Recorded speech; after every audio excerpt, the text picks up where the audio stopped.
प्रत्येक माणसाच्या हृदयामध्ये चैतन्य असून सुद्धा माणसाला कळत नाही. पंढरपुरामध्ये जो देव आहे तो आज तुमच्या हृदयामध्ये नाही का? खरं बोला. तुमची माळ घाला. तुम्ही दररोज सकाळी तुमच्या वावरामध्ये खुरपाया बसता का कोणाचा पण वावर खुरपताय? फुकटना फाकट तुमचा वावर तुम्ही खुरपता का कोणाचा पण खुरपता? कळतं ना माणसाला? तुम्ही पंक्तीमध्ये आगाय बसता का? चला पंक्तीमध्ये आगायचं जाता काय बसता काय पंक्तीमध्ये? बोलायला नका लावा. आहे का असा एखादा बिना डोक्याचा माणूस आहे का जगामध्ये? चला पंक्तीला आगाय जाऊ. आहे का एखादा माणूस? तुम्ही म्हणत असाल तू असं कशी काय बोलतो पंक्तीमध्ये आगाय नेतो? मी एवढा बेअक्कली नाहीये. समजून न घेणारे माणसं बेअक्कलीचे. अरे तुम्हाला सगळ्या गोष्टी करतात, भल्याची गोष्ट करू नये.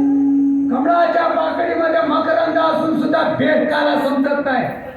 शब्द नाही कळत का? वयाच्या 16 वर्षी ज्ञानोबारायनं रक्ताची गुळणी केली. शब्द कळत नाही. कुठून आला म्हणला गोडीचा बुवा? कुठून आला म्हणजे माणसांना कबूल करायला पाहिजे. ज्ञानेश्वऱ्या पाठ करून समजत नाही का? टकोरं गाण ठिकाणावर आहे का?